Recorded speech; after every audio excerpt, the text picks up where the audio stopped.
Okay, so this is say your name, Andy? Andy, and Andy's become really interested in the fruit thing. Can you tell us a little bit about yourself, what you're doing, and why you're interested in fruit? I am in Costa Rica right now, and I met Ben in a class, and I am interested in learning about the raw vegan diet because I want to improve my athletic performance. I run cross country, and I want to improve, so yeah. In high school, she ran a 4:54 mile, which is really fast for a girl.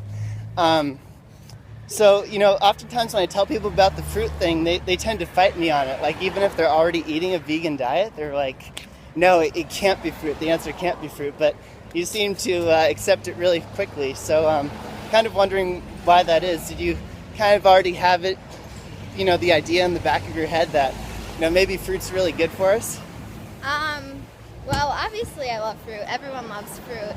And I had been hearing some information about a fruit diet, but I never met anyone who ate mostly fruit. So when I met Ben and heard his story, I was really interested and still learning, still trying to figure things out, but I'm pretty excited about trying it out. Okay, cool. Ah. Hello, friends. Coming at you again from Costa Rica. And this morning I feel very inspired to make a video. I have 5 stories for you today. The first is one that's going to involve different kinds of norms. There are 2 different types of norms that exist. The first is social norms, and the second is market norms. And a story to kind of illustrate this is a hypothetical one. So, a man and his family are invited over to the house of other family members for a Thanksgiving dinner. And it's a great tofurkey spread.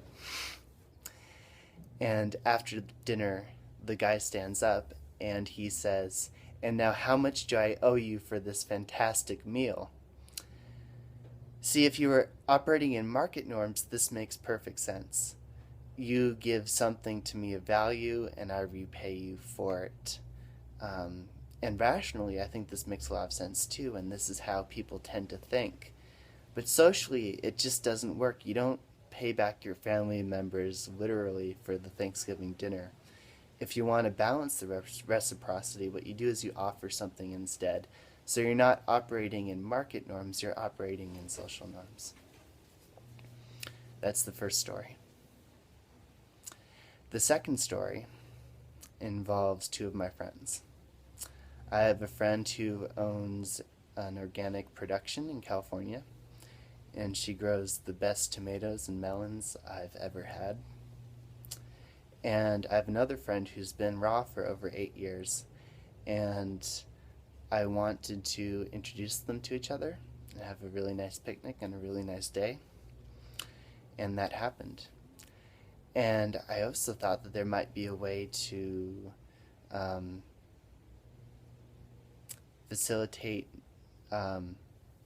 my friend who's been raw for over 8 years and getting some of the melons at like a wholesale discount rate or whatever. And when I brought it up, she actually offered to give them to him.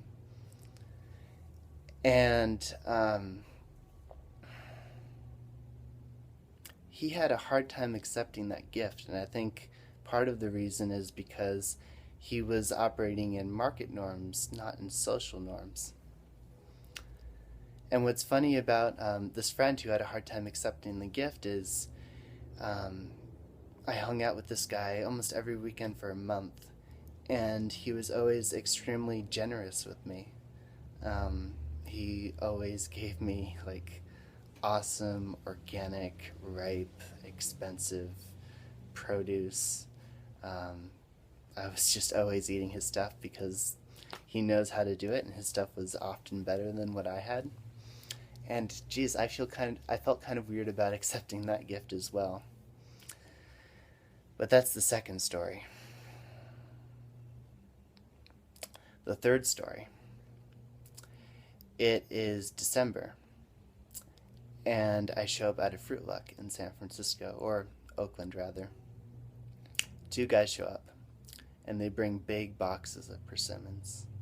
Vittorio and Sebastian, both longtime raw foodists. They're foraged persimmons, and there are too many ripe persimmons, and they can't eat them all. And I end up leaving with tons of unbelievably sweet and delicious persimmons. And it was a wonderful gift, and I was so glad to be there to get it. Fourth story. This morning, I go running with a girl who has been on the verge of eating a vegan diet for a long time, and she's interested in eating in a way that's going to propel her athletic performance in the direction she wants to go in. And she's interested in possibly maybe even getting to 100% raw at one point, and I think that she's actually going to try it out for a while, and I think she's going to be close either way. And after our run, we come back to my place, and I immediately, without even thinking about it, I just split one of my melons with her. And then before she leaves, I give her a rack of bananas and a mango and a Colombian sapote, because I have enough of my own.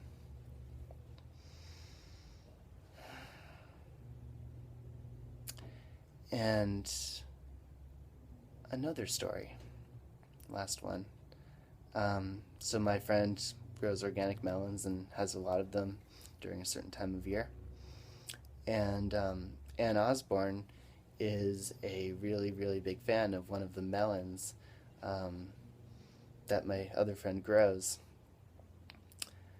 And I know that they're really high quality, and I thought that Anne would probably really like some.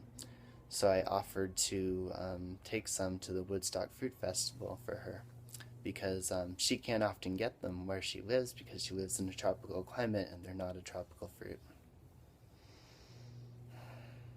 So what's the point of these stories? The point of these stories for me is that when you start eating a raw vegan diet, one that's high in fruit, I think what often happens is that people will find themselves with abundance and they'll want to give it to you. And sometimes there's not always a way to give back to that particular person. But I think that as long as you're still eating a raw vegan diet, you're going to find yourself in situations where you have abundance, and without even thinking about it, you're just going to want to give it to somebody. I think this is just kind of how it works. Nate at Fruit Lux finds himself with maybe more really good produce than he can eat, and he shares it around. And, Vic finds herself, I wasn't going to say names, but whatever, Vic finds herself with a lot of organic melons at the end of the year, and she wants to give them to Nate and me, and, I don't have any fruit I can, give to Vic. I'd love to bring her some fresh durian from Costa Rica, but I don't think that's possible.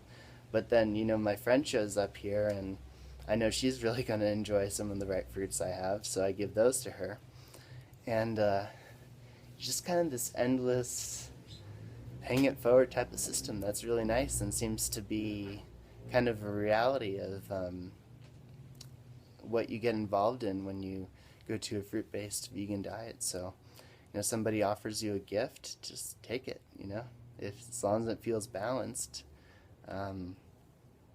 It's awesome. And then sometime you'll find yourself with an abundance, and you'll give that away to somebody else, and just keep spreading the love, spreading the fruit. That's what it's all about.